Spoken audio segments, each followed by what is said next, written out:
Well, as you can see, something is missing, but I've got it right there. Got my queen size bed frame right here in this box. I'm going to get it put together, but we're going to fast forward to it so I won't bore you too much. But it'll kind of show you the installation steps, just in a fast forward motion. Let's get started. All right, got it kind of set out here, and on the inside, connected tape to these nuts and bolts is our instructions. You can go over your bed frame parts, and so 1, 2, 3, 4, 5 steps. So let's get her done. Step 1, E. We need 2 E's. That's probably, oh wait, that's these.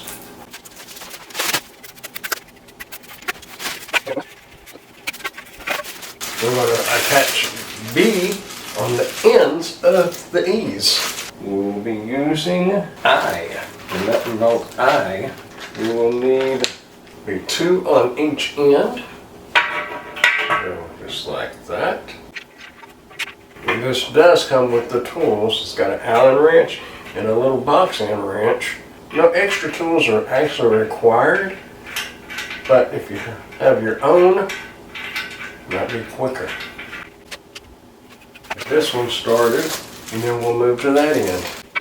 Step 2, we're going to put F across each end. And these are F.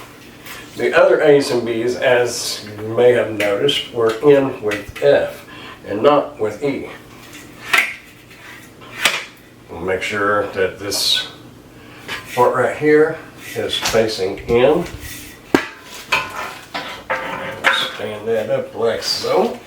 Now you want to make sure you put those nuts on the right direction, because that outside is going to have a rubber gasket in it, so to speak, like an O-ring. It will help lock that into place where it won't come undone very easily.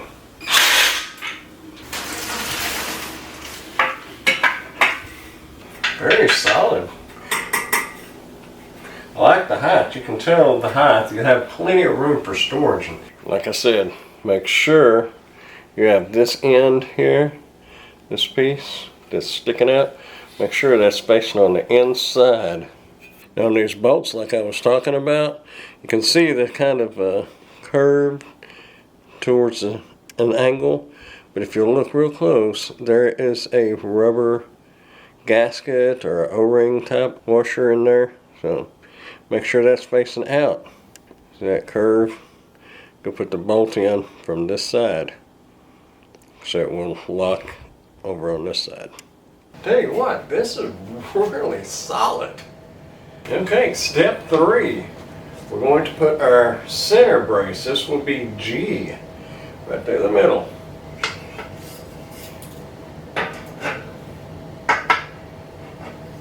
It will sit right on top of these. That's why you had to put them on the inside, facing that way. So you can sit these down right in there. Now, when you get ready to do these, this part right here that was on this piece is threaded, so you're not going to need a nut on these, just the bolt. That was a short, easy step. Now we are on step 4. We will be putting P across the middle. Now we'll have 2 of them, one for this side and one for this side. Now it looks like it doesn't really matter which way you turn that. So, you've got holes on both sides and they are the same. Now don't worry if this doesn't line up exactly, because you can move that somewhat. So, not a big deal. Okay, and our last step will be step 5, and we will be putting the slats across here. It says to make sure you got all your screws tightened, which we do, so we're good to go. Now if you get to this point on this last step and you notice, you still got some nuts and bolts right here. Look at there, it says spare parts. So, don't worry about it. If you lose one though, you got spare parts.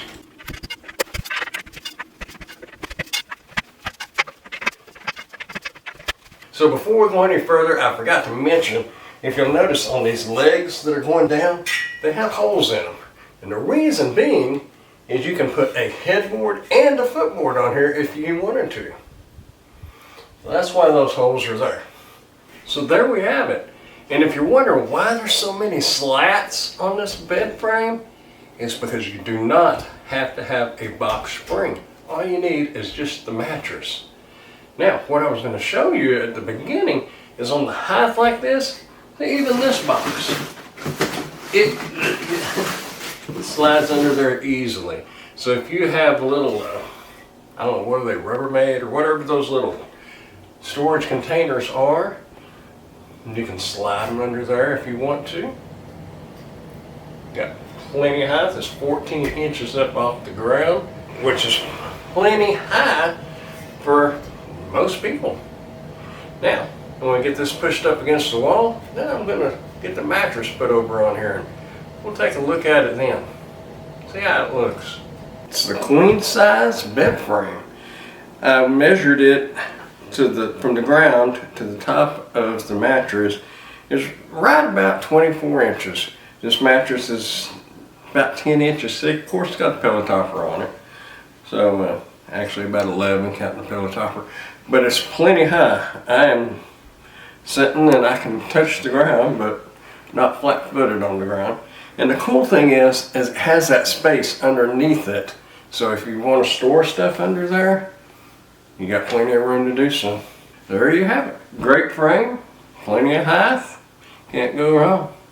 Just a regular bed frame. Like I said, you can put a headboard or a footboard or both on here if you want to. Totally up to you.